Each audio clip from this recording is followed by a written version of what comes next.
Good morning. Good morning. Thank you. My name is Alan Arthur, and I'm the president of Aeon. And we are a nonprofit affordable housing provider, a developer, owner, and manager of affordable housing in the Twin Cities. We have done more affordable apartment homes for homeless people than any organization in the state.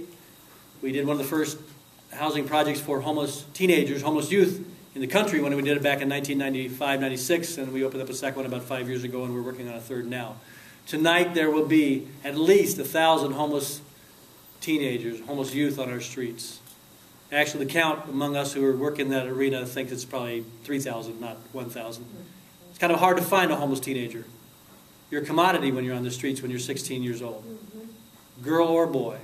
Sometimes you sell that commodity directly. Sometimes it gets sold indirectly.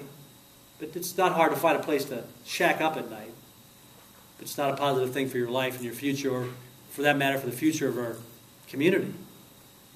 And, you know, we get to decide as a community, what kind of community do we want to be? These decisions are things, you know, we can make these decisions. As Patrick just said, you know, talking about this dialogue about whether we should have more revenue. Well, we have to make hard choices too. Each of our families have to make hard choices when times are hard. Our state has to make the same hard choices. I was just talking to Camilo. We do have to have a balanced budget. But when I ran a small business, I can't just keep cutting. I have to go out and I have to find more revenue to run my business. It's not cut, cut, cut, especially when you cut into the core of who we are as a community. And so I challenge us all to do something about that. We get to decide. We get to decide whether Don, who as a 5-year-old got his first start in the drug business, when he was told to run down the street with a sack of cash to the cop who was sitting down the block so they wouldn't bother his mother, who was a drug dealer. And that led Don, you know, that was the first step for Don on a life of drug dealing and drug using, and he's clean now, living in one of our properties and working. But that's a hard life.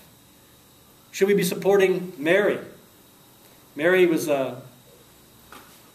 when she was 8 years old, actually between 8 years old and 13 years old, was sexually abused by her parents, both parents, on a regular basis, including being hung upside down in her basement. Should we expect Mary just to, you know, suck it up, Mary? Go out and get a job. Live your life. Mary came to us, you know, a few years later, homeless. And she's still struggling, but she's, you know, finding her way.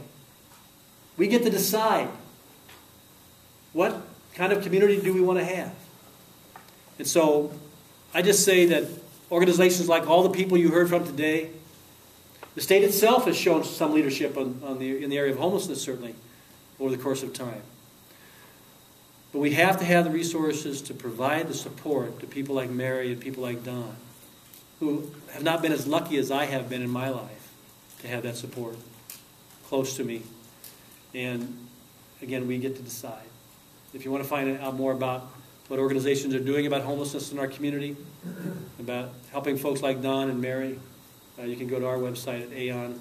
Just type in Aeon Housing on the internet and help all these other organizations that came up here and talk. And thank you for being here today, and thank you for caring about your community.